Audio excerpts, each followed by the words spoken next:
Buenos días, mis hermanos, que el Señor les bendiga. Reciban un cordial saludo de nuestra Iglesia Bautista Betania. Vamos a dar inicio al culto de este domingo. La palabra de Dios está en Salmos 19. Las obras y la palabra de Dios. Los cielos cuentan la gloria de Dios, y el firmamento anuncia la obra de sus manos. Un día emite palabra a otro día, y una noche a otra noche declara sabiduría. No hay lenguaje ni palabras, ni es oída su voz. Por toda la tierra salió su voz, y hasta el extremo del mundo sus palabras. En ellos puso tabernáculo para el sol, y como esposo que sale de su tálamo, se alegra cual gigante para correr el camino. De un extremo de los cielos es su salida, y su curso hasta el término de ellos. Y nada hay que se esconda de su calor. La ley de Jehová es perfecta, que convierte el alma. El testimonio de Jehová es fiel, que hace sabio al silencio. Los mandamientos de Jehová son rectos, y que alegran el corazón. El precepto de Jehová es puro, alumbra sus ojos. El temor de Jehová es limpio, que permanece para siempre. Los juicios de Jehová son verdad, todos justos. Deseables son más que el oro y más que mucho oro refinado. El dulce más que miel y que la que destila del panal. Tu siervo es además amonestado con ellos. En guardarlos hay grande galardón. ¿Quién podrá entender sus propios errores? Líbrame de los que me son ocultos. Preserva también a tu siervo de las soberbias. Que no se enseñoreen de mí, entonces seré íntegro y estaré limpio de gran rebelión. Sean gratos los dichos de mi boca y los mandamientos de mi corazón delante de ti. Oh Jehová, roca mía y redentor mío. Amén. Con esa misma actitud de reverencia, mis hermanos, vamos a orar. Cerremos nuestros ojos y oremos.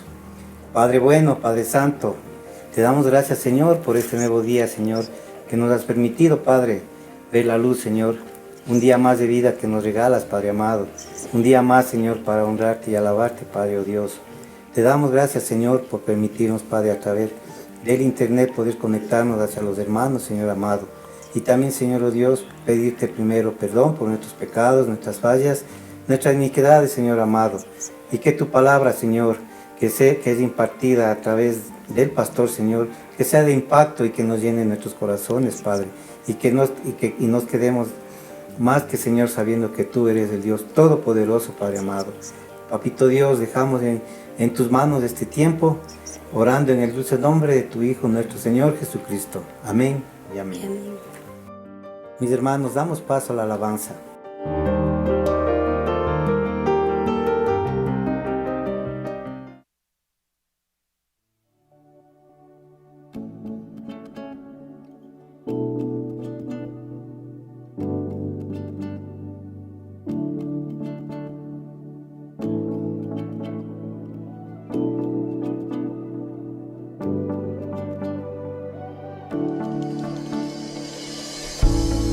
Oscurece y el miedo crece, escucharé tu voz.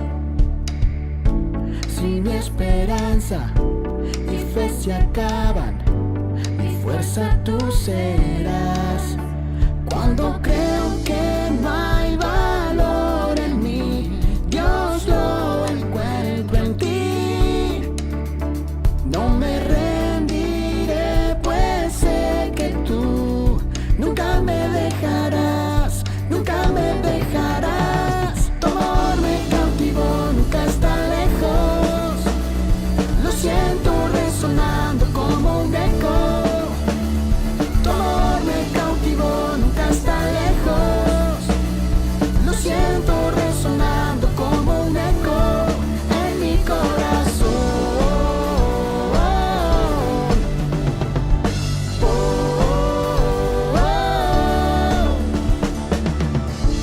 En cada etapa tú me recuerdas tus promesas a mí. No hay quien detenga lo que tú empiezas.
Muy buenos días, amados hermanos. Qué alegría poder estar conectados por este medio para tener nuestro culto dominical de esta manera virtual. Y bueno, usted sabe por qué es que lo estamos haciendo de esta manera, ¿no? Ya que veníamos nosotros haciendo nuestros cultos de manera presencial y cómo disfrutamos al hacerlo así. Pero hoy es un día especial, es un día diferente, porque hoy cada ecuatoriano está eligiendo a quien va a ser nuestro nuevo mandatario. Estamos eligiendo a nuestro nuevo presidente. Así es que si usted no ha ido a votar todavía, le rogamos que pida la sabiduría y la dirección de Dios para poder elegir con sabiduría, para poder elegir con responsabilidad. ¿Sí? No nos equivoquemos, no es una decisión fácil, no es una decisión sencilla, porque es una decisión trascendente, ¿no? Entonces, para nuestro país, y para nosotros como pueblo de Dios. Así es que necesitamos buscar mucho la guía de Dios, mucho la dependencia de Dios, ¿ok? Y me gustaría compartir en esta mañana con usted un tema que le hemos puesto: la vida que vale. La vida que vale. Hablando con algunas personas y viendo sus estilos de vida, parece que lo que le da valor a su vida son sus logros, sus títulos. Parece que lo que le da valor o sentido, calidad a su vida es sus experiencias románticas, sus viajes por el mundo, la ropa que viene de Europa, o muchas cosas que en realidad son temporales. Pero la pregunta es, ¿cuál es la vida que vale en realidad?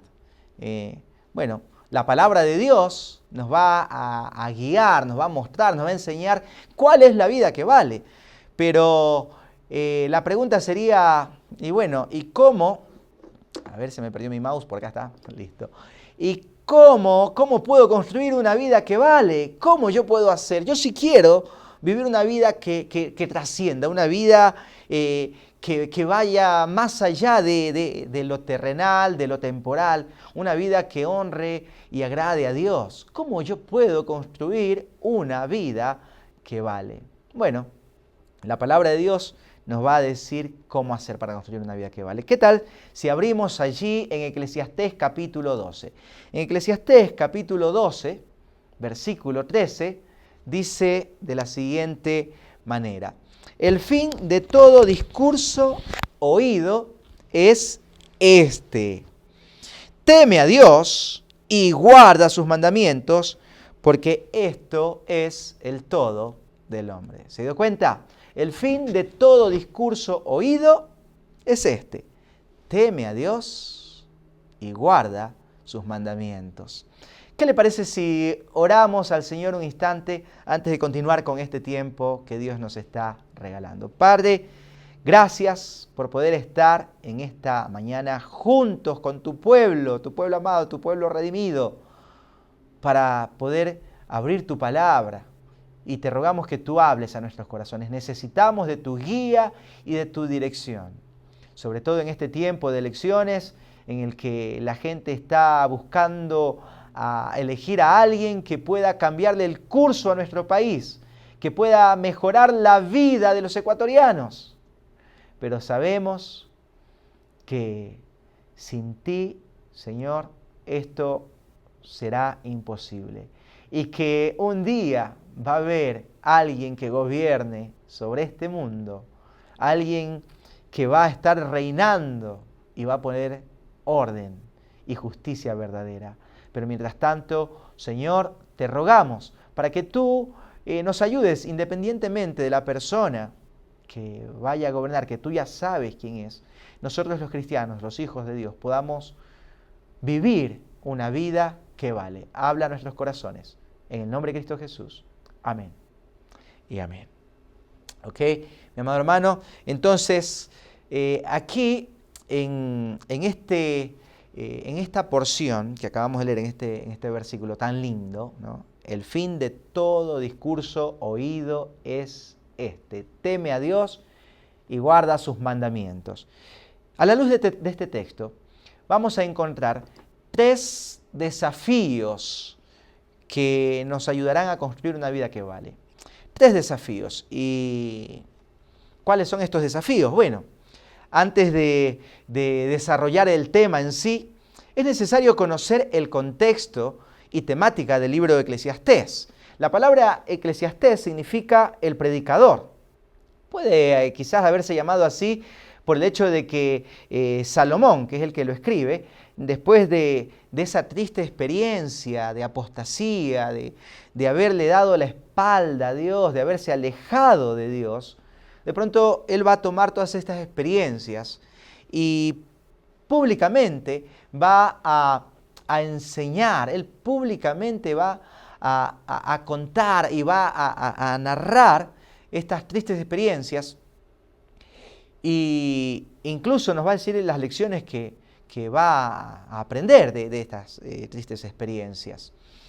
Es interesante que en Proverbios, en el libro de Proverbios, que está acá justo antes de Eclesiastés, en el libro de Proverbios, vamos a encontrar la sabiduría que tiene su origen en Dios, esa sabiduría divina, sabiduría que viene de lo alto.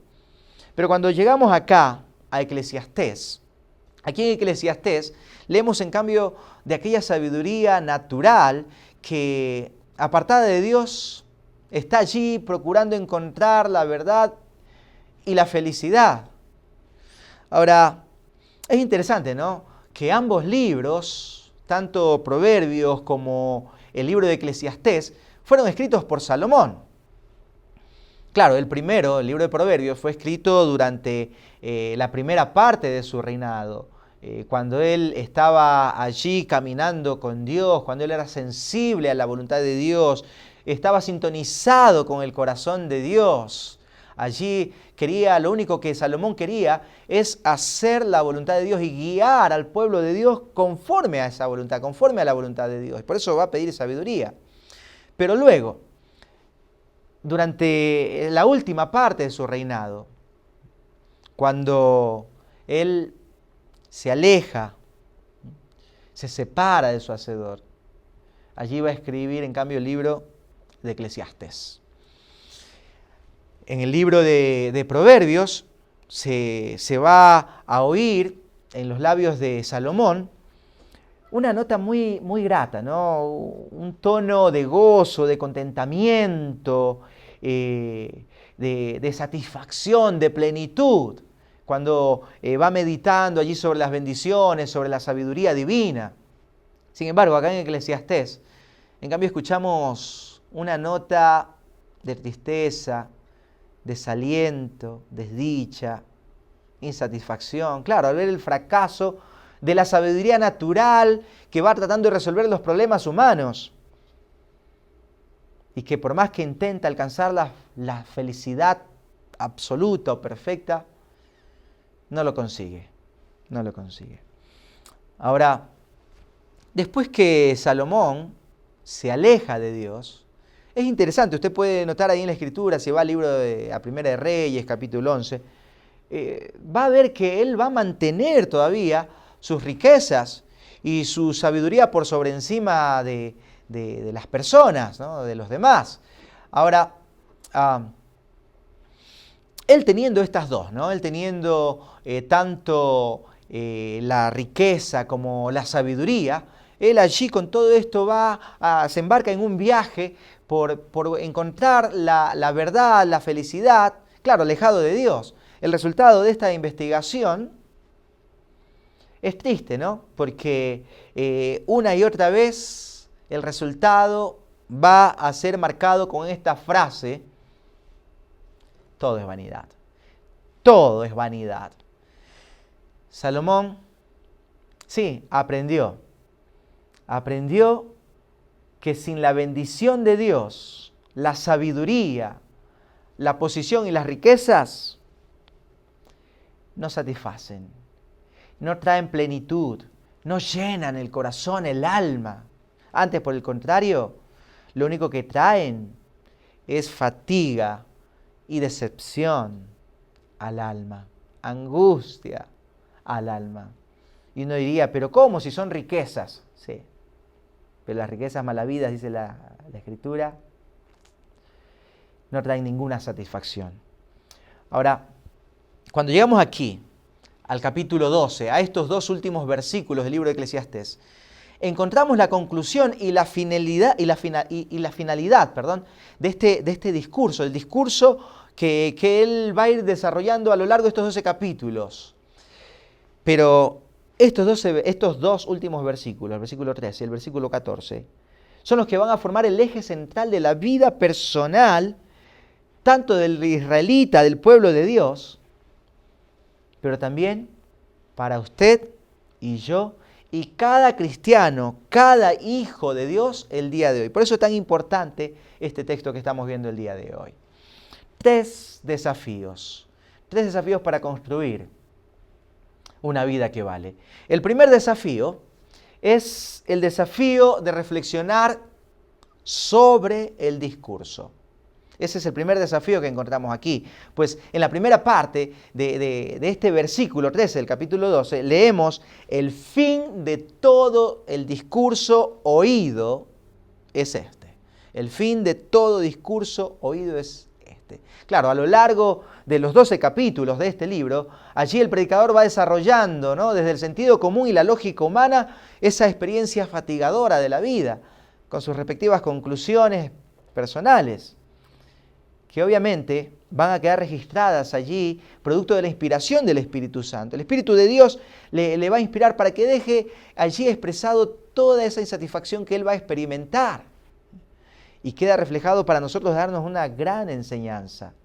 Pues allí Salomón, después de haber obtenido todo lo deseado, pues como rey de Israel, ¿no?, él contaba con todos los recursos, todo el personal apropiado. Sin embargo, vemos que él concluye allí de esta manera: el fin de todo discurso es este. El fin de todo discurso. ¿Cuál? ¿Cuál es? Bueno, ¿sabe una cosa? El predicador va a reflexionar allí en sus discursos y sus palabras. De hecho, allí él va a escribir en un tono reflexivo. Y no es una reflexión para el pueblo judío solamente, cuando él escribe esto, sino que él está haciendo una reflexión personal. Es como que si él se llama a una autoconfrontación. Eso es lo que está haciendo. Pues cuando la Escritura dice acá, todo el discurso oído, estas palabras en el hebreo están en un tono, en una voz reflexiva. Es decir, el autor se habla a sí mismo se autoconfronta. No hay terceros. Él en este momento, cuando escribe esto, él no está pensando en una tercera persona. Él está pensando en sí mismo. Él está pensando en que toda esta meditación lo ayude a él, lo ayude a entender en dónde se equivocó, qué es lo que tiene que corregir, qué es lo que tiene que hacer. ¿Sabe? Siempre lo importante es que Dios me hable a mí primero, me lleve a mí a una reflexión. Siempre cuando usted viene a la Biblia, viene a la Escritura, viene a la palabra de Dios, siempre tiene que venir pensando que Dios le hable a usted primero. Es triste pensar que hay personas que vienen a la Biblia y van buscando allí qué pueden encontrar para otra persona, o que se sientan en el culto a escuchar la predicación y van diciendo, eso, qué bien está para este hermano, ¿no? Para la hermana, para ese de allá que es un carnal. Y cuando ya está pensando o actuando de esta manera, ya él mismo es más carnal que cualquier otro, porque está rechazando y desviando la palabra de Dios. Dios le quiere hablar y esa persona desvía la palabra de Dios hacia una tercera persona. Esa no es la actitud que debemos tener. El desafío es el desafío de meditar en el discurso. El desafío de meditar en la palabra de Dios para mí, no en otra persona. ¿Ok? Ahora, otra cosa que es importante, que hay que destacar acá, es cómo está conjugado el verbo oír. Porque el verbo oír está en un participio hebreo que equivale a nuestro gerundio. Es decir, va hablando de una acción presente, pero continua. Oyendo. Una y otra vez. ¿Ok? Entonces, el desafío acá del predicador es esa reflexión. en un discurso inspirado por Dios. No consiste en estar atento a las palabras de Él mismo, sino a la palabra de Dios. ¿Sabe? Esto requiere una actitud constante de prestar oído. Es decir, yo quiero estar atento a la voz de Dios. Quiero encontrar y descubrir su palabra, su propósito, su voluntad para mi vida. Es importante que podamos contemplar todo el discurso de Dios, reflexionar sobre toda su palabra. El Salmo 119, 97 es un salmo hermoso, hermoso, hermoso. Dice allí el salmista: oh, cuánto amo yo tu ley. Todo el día es ella mi meditación. Oh, cuánto amo yo tu ley. Qué maravilloso, ¿no? Es una exclamación de júbilo del salmista, maravillosa. Ahí él está declarando su amor por la ley de Dios y también su completa meditación en ella. Permítame hacerle una pregunta, y que me la debo hacer en primer lugar a mí, ¿no? ¿Amo yo la palabra de Dios? ¿Ama usted la palabra de Dios? ¿Permito que Dios me confronte con su palabra? ¿Usted permite que Dios le confronte a usted con la palabra de Dios? ¿Estoy dedicando tiempo de calidad para leer y estudiar y meditar la palabra de Dios? ¿Y usted, querido hermano? ¿Le está dedicando tiempo de calidad para leerla, estudiarla, meditarla? Claro, muchas veces las actividades nos quieren pasar por encima, ¿no? Y si no nos ponemos serios, en realidad las actividades nos pasan por encima. A mí me ha pasado muchas veces, y seguramente usted también, que son muchas las actividades que nos están quitando la prioridad que debe ser la palabra de Dios. Estamos poniendo otras actividades como prioridad.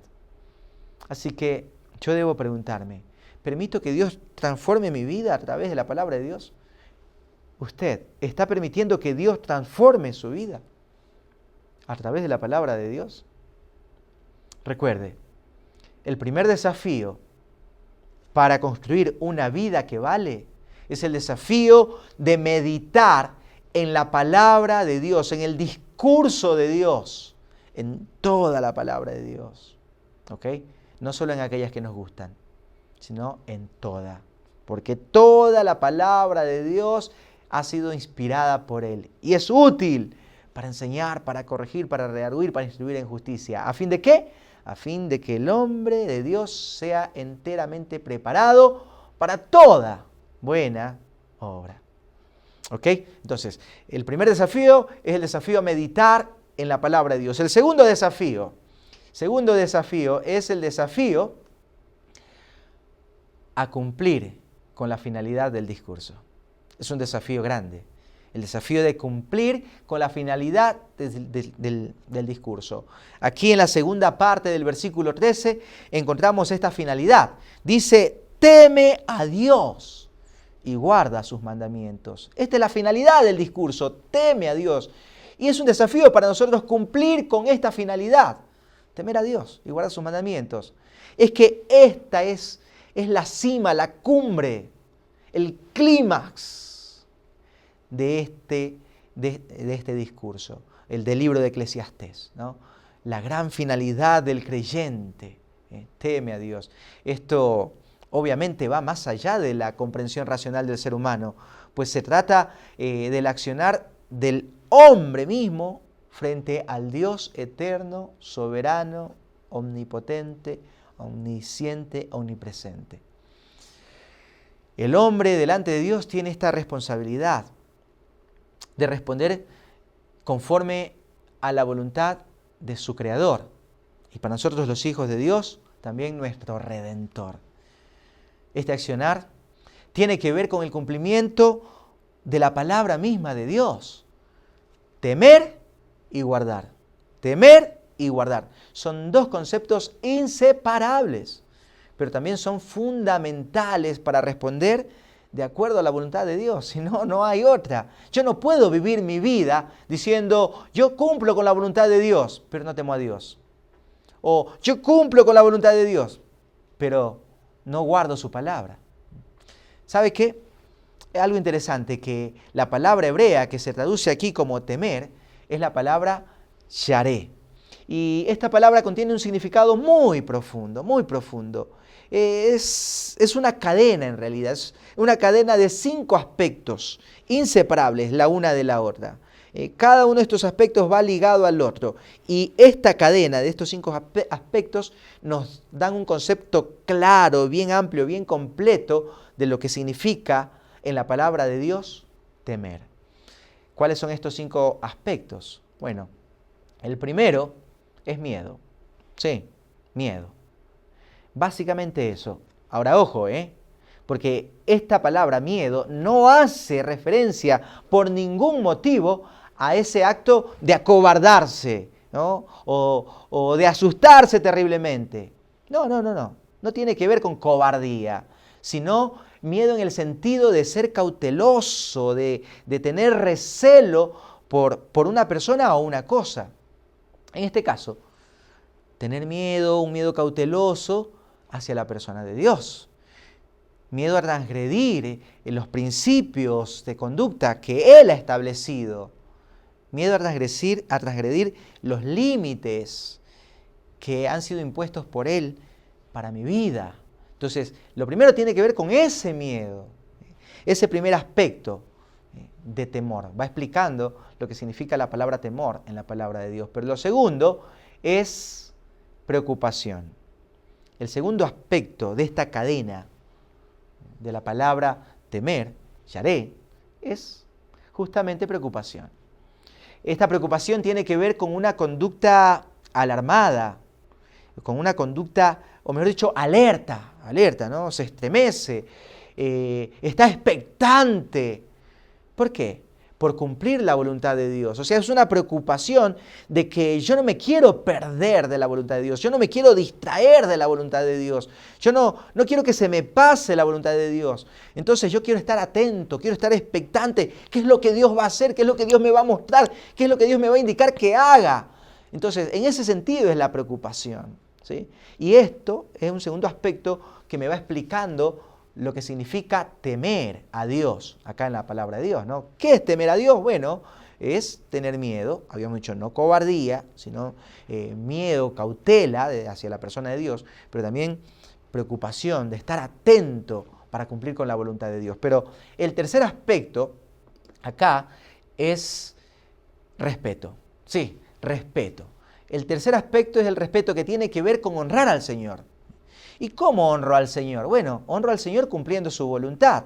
Es un acto de reverencia, de reconocimiento de su persona, de quién es Él y la obra que ha hecho, su obra en la cruz por mí, de aceptar sus mandatos, pero no aceptarlos porque sí, a regañadientes, como cuando uno le dice al muchacho, mira, anda a sacar la basura, y se va el tipo allí con una mala actitud, va y hace, obedece, pero con una mala actitud. Bueno, eso no es el temor. El temor a Dios tiene que ver con este respeto que se va demostrando en una aceptación de la voluntad de Dios, pero una aceptación de buena gana, una aceptación con una muy buena disposición, sin ninguna actitud de rebeldía a la voluntad de Dios, ¿no? Como Jonás, ¿se acuerda de Jonás? La historia de Jonás allí y el gran pez, ¿no? Cuando iba en el barco y de pronto se levanta esa gran tormenta que Dios tenía preparada, este profeta sí iba rebelándose contra la voluntad de Dios, que lo mandaba para Nínive y él no, agarra para Tarsis. Y entonces es arrojado al mar y entonces el mar se aquieta, pero allí estaba esperándole un pez, un gran pez.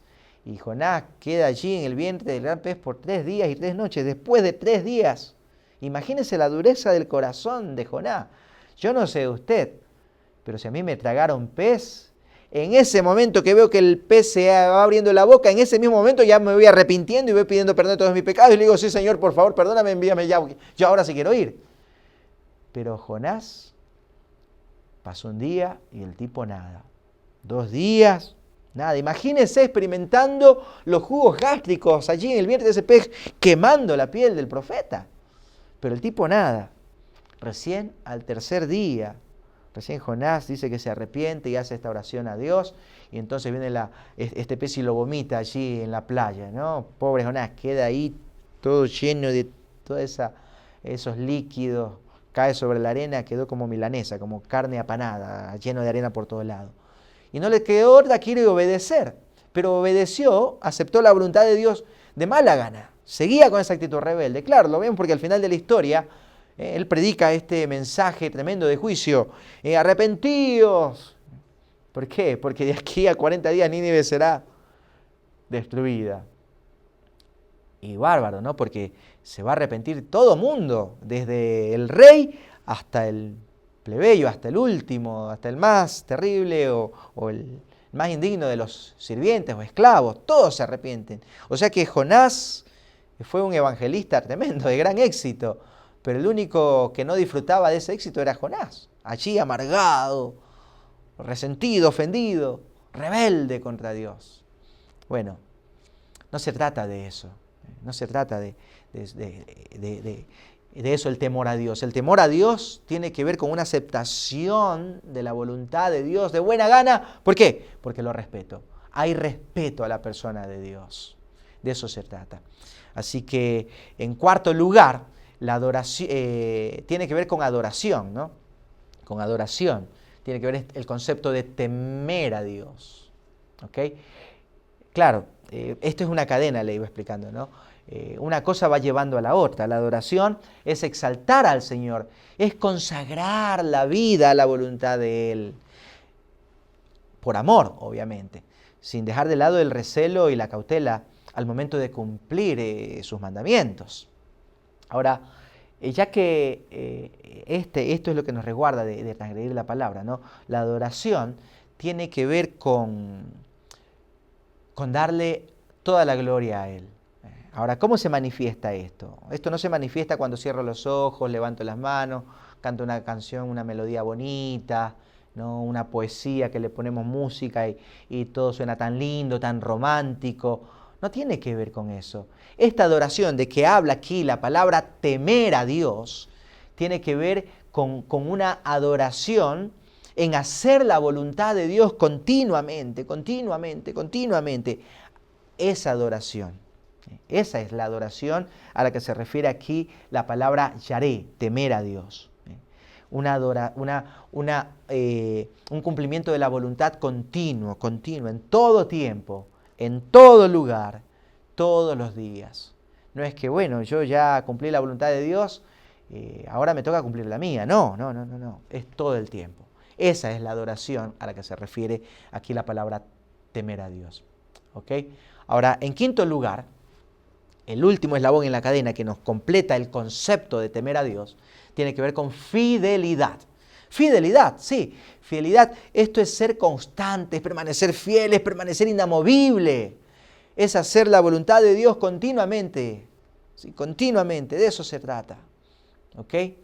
Entonces, el temor a Dios así definido con estas 5 palabras, ¿no? Miedo, preocupación, respeto, adoración, fidelidad, nos dejan un concepto completo de la palabra temer a Dios. Y nosotros debemos temer a Dios.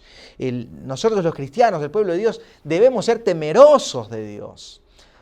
Ahora, ojo, que esto es un mandato, ya que la palabra hebrea aquí que la acabamos de leer está en imperativo. Imperativo, dice teme a Dios. El fin de todo el discurso es teme a Dios, está en imperativo.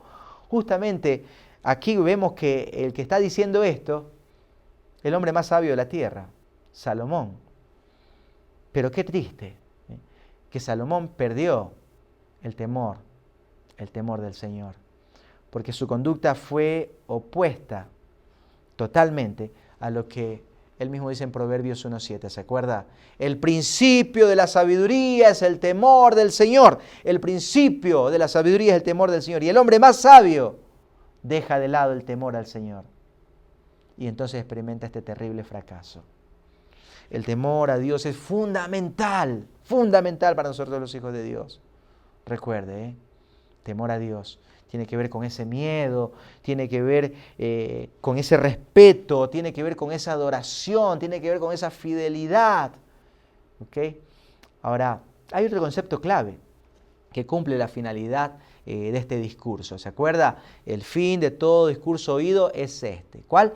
Teme a Dios, sí, pero también dice, y guarda sus mandamientos. Guarda sus mandamientos. Ahora, los mandamientos de Dios, claro, en aquel momento era lo que conocemos hoy como el Pentateuco, la ley, ¿no? Los 5 libros de la ley. Eso era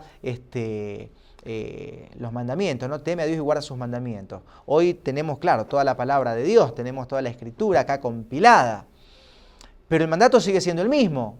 Guarda sus mandamientos, guarda sus mandamientos, guarda sus mandamientos. ¿Sabe que la palabra hebrea para guardar es llamar? Llamar. Y da la idea de guardar algo con cuidado. Guardarlo para tenerlo presente, no para olvidarme, como algunos bromean, ¿no? ¿Dónde lo guardaste? Uy, no sé, lo guardé también que no lo encuentro, está bien guardado. No. Es guardarlo para tenerlo presente. ¿Y tenerlo presente para qué? Para cumplirlo, de eso se trata. Esa debe ser mi actitud frente a las Escrituras, frente a la palabra de Dios, guardarla en mi mente. Me encanta como el salmista, ¿no? El salmista va a decir allí en el Salmo 119, verso 11, él va a usar esta palabra. Dice, en mi corazón he guardado tus dichos para no pecar contra ti. ¿Se da cuenta? Él va a escoger la palabra corazón. En mi corazón he guardado tus dichos. Y me encanta que escogió la palabra corazón, porque la palabra corazón tiene que ver con el amor. Entonces, ¿por qué la guardó en el corazón? Porque él ama la palabra de Dios. Él ama la palabra de Dios. Entonces la guarda allí para tener presente, porque uno tiene presente lo que uno ama. Lo tiene allí presente. Si no lo ama, lo olvida. Cuando el hombre ama a la mujer, la tiene presente y le llama, y le manda mensajitos. Yo recién estuve en la selva hace algunos días y estaba allí, Dios me dio ese privilegio enorme, maravilloso de poder estar en ese lugar, en una zona guarani, en la comunidad de Miwaguno. Y estando en esta comunidad, habían partes o lugares donde agarraba algo la señal del celular, algo, una mala señal, pero algo agarraba. Y yo estaba ahí, aunque disfrutaba el momento, yo tenía presente a las personas que amaba, que amo. Tenía presente.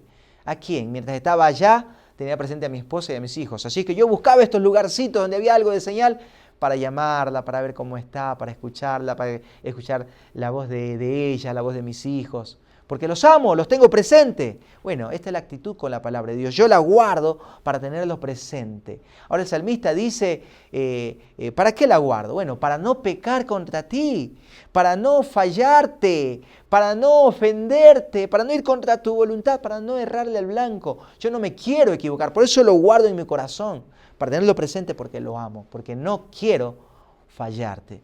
Claro. Yo llamo a mi esposa, la tengo presente, porque no le quiero fallar a ella. No quiero pensar en otra persona, entonces la tengo a ella en mi corazón, a ella la tengo en mi mente presente. ¿Okay? Entonces de eso se trata. Así es que, permítame preguntarle, me pregunto a mí primero, ¿estoy guardando la palabra de Dios en mi corazón para tenerla presente? ¿Estoy cumpliendo con su palabra? ¿Y usted? ¿Está cumpliendo con la palabra de Dios? ¿Por qué tenerla presente en mi vida? Bueno, porque ella es viva y eficaz, como dice Hebreos 4:12. Porque la palabra de Dios es viva y eficaz y más cortante que toda espada de 2 filos, ¿no? Es viva. ¿Qué significa que es viva? Bueno, que ella sigue siendo vigente, sigue estando vigente. Estuvo vigente allí cuando se escribió el Pentateuco, los 5 primeros libros de la ley. Estuvo vigente, estuvo presente allí cuando el Señor Jesucristo en esta tierra usó la palabra poderosa de Dios para reprender a Satanás, para reprender a los fariseos, a los saduceos, para enseñar a sus discípulos, para hablarle al pueblo. La palabra de Dios estuvo tan vigente, tan viva allí cuando Hechos 2, ¿no? Nace la iglesia. Y a lo largo del tiempo ha seguido estando viva, ha seguido siendo viva. Y hoy por hoy sigue estando viva, sigue estando vigente, tiene el mismo poder, la misma autoridad. Es viva y es eficaz. Eficaz. Claro, porque dice que penetra para discernir las intenciones y descubrir las intenciones de mi corazón, que es perverso y engañoso. Y a veces me engaña y digo, bueno, voy a hacer esto, ¿por qué? Para la gloria de Dios. Y no, mentira. En realidad lo quiero hacer para quedar bien. Entonces, la palabra de Dios es eficaz y discierne. Y entonces a tiempo, antes de que me equivoque, antes de que proceda mal, como en mi corazón he guardado sus dichos para no pecar contra Él, entonces cambio, a tiempo cambio. Pido perdón si tengo que pedir perdón y cambio de actitud. Qué bueno que podamos tener la palabra de Dios en nuestra vida. Así que el primer desafío, el desafío a meditar en todo el discurso.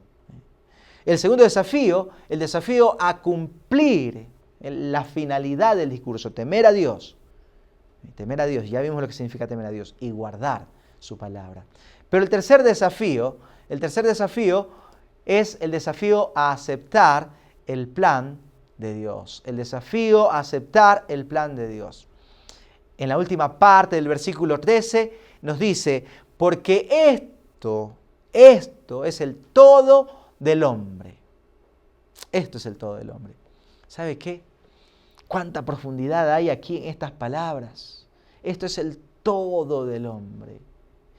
Todo gira en torno a Dios, en temer a Dios y hacer su voluntad. Eso es el todo del hombre, el que tema a Dios y guarde su palabra. Todo gira en torno a Dios.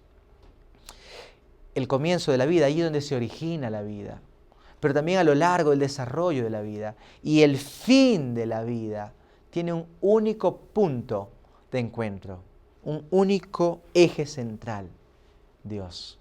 Sí, Dios. Y sabe, el sabio Salomón, quien agradó al Señor en sus comienzos y quien le defraudó después al final de sus días, malgastando sus vidas allí en pasiones pecaminosas, haciendo uso inapropiado de sus bienes materiales y gobernando al pueblo de Dios, pero fuera de la ley de Dios, comprendió, él va a comprender que lo único que tiene valor en esta vida y en la venidera es el plan de Dios para el hombre. ¿Sabe? No aceptar el plan de Dios para la vida del creyente es vivir el fracaso y ruina espiritual. Es no vivir para lo que fui creado y diseñado por Dios. Para el inconverso es la condenación eterna. Es la condenación eterna. Así es que nosotros como cristianos debemos reconocer que fuimos creados y diseñados por Dios. Y debemos vivir de acuerdo a ese diseño y a ese propósito. Y el inconverso que va rumbo a la condenación tiene que saber que Dios tiene un plan mejor para él, un plan de salvación. Y tenemos nosotros que compartírselo. Aceptar el plan de Dios comienza por ser temeroso de Él y por guardar su palabra. Ese es el secreto de la vida cristiana. Esa es la manera de construir una vida que vale. No pierdas el propósito de tu vida, allí en cosas que no valen la pena, en cosas que son pasajeras. Si quizás habías puesto tu mirada en la olla encantada al final del arco iris, buscando aplausos, fama, reconocimiento, farándula, recupera el enfoque. Recupera el enfoque. Busca al Señor. Acepta su plan. Recuerda las palabras del Señor Jesucristo allí en el Evangelio según San Lucas. Allí en según San Lucas, capítulo 14, 34 y 35, ¿no? Dice, buena es la sal, mas si la sal se hace insípida, ¿con qué será sazonada? ¿O con qué se sazonará? Ni para la tierra, ni para el muladar es útil. Dice allí que la arrojan fuera. Solo para eso que sirve, ¿no? El que tiene oídos para oír, oiga. ¿Tiene oídos para oír? Oiga. Usted y yo fuimos diseñados para ser sal. Tenemos el propósito en esta vida de ser sal y ser luz. No cambiemos eso por nada del mundo. No lo cambiemos. Aceptar concretamente el plan de Dios en nuestra vida es lo que da el propósito a nuestra existencia. Es lo que nos hace vivir una vida que vale. ¿Ok? Así es que, mi amado hermano, hay un texto de allí para concluir en el versículo 14. Dice, porque Dios traerá toda obra a juicio, juntamente con toda cosa encubierta, sea buena o sea mala. ¿Sabe qué? Salomón nos está recordando que Dios juzgará nuestras obras al final de nuestros días. Dios nos va a juzgar. La experiencia del rey Salomón es un ejemplo para rescatar lo bueno y desechar lo malo. Vivir para Dios es la finalidad de todo cristiano. Así es que no cometamos el error que cometió Salomón. Salomón desperdició muchos años de su vida allí viviendo sin temor de Dios y sin cumplir la palabra de Dios. Perdió el rumbo, perdió el objetivo de su vida. Que no nos pase a nosotros. Lo peor que nos puede pasar es aceptar el plan de Dios, es vivir temeroso de Él, plenamente consciente de su presencia y guardando su palabra cada día. Entonces solo así vamos a poder vivir una vida que vale. ¿Ok, mi amado hermano? Le envío un fuerte abrazo y espero verlo el próximo domingo ya presencialmente allí en el templo. Dios me lo bendiga. Amén. Muchas gracias, pastor, por el mensaje. Es de edificación para nuestras vidas. Y de la misma manera queremos que lo sea para otras personas. Por eso te pedimos que compartas este video a todos tus contactos a través de las redes sociales. De esa manera poder alcanzar y ser de bendición para muchos. Mis hermanos y amigos, el próximo domingo, si Dios lo permite, volveremos a nuestros cultos presenciales y en un nuevo horario. El primer culto de 8 a 9:30 y el segundo culto de 10:30 a 12. Pero por favor estemos atentos a las resoluciones que tomen las autoridades. Además recuerda que todos los días tenemos actividades. Para más información ingresa a nuestra página de Facebook y dale like para que puedas recibir las notificaciones. O si deseas puedes escribir por interno. A quienes nos ven por primera vez, la Iglesia Bautista Betania se encuentra en la Avenida de la Prensa y Gonzalo Salazar, esquina. Y antes de terminar, el día de hoy es importante para nuestro país, ya que elegiremos al nuevo gobernante. Es nuestro deber y responsabilidad el ejercer el derecho al voto. Si todavía no lo hemos hecho, pidámosle dirección al Padre, que nos dé la sabiduría y que lo hagamos pensando por el bien del país y no por nuestros intereses. Que el Señor tenga misericordia de nuestro país y que se haga conforme a su voluntad. Les agradecemos por habernos acompañado. Si Dios lo permite y no viene antes, los esperamos de manera presencial la próxima semana. No olviden ser parte de las distintas actividades y estar pendientes de las resoluciones que se den durante la semana. Que el amor del Padre, la gracia de nuestro Señor Jesucristo y la comunión de su Santo Espíritu esté con nosotros. Amén. Un buen inicio de semana, mis hermanos y amigos. Dios nos bendiga.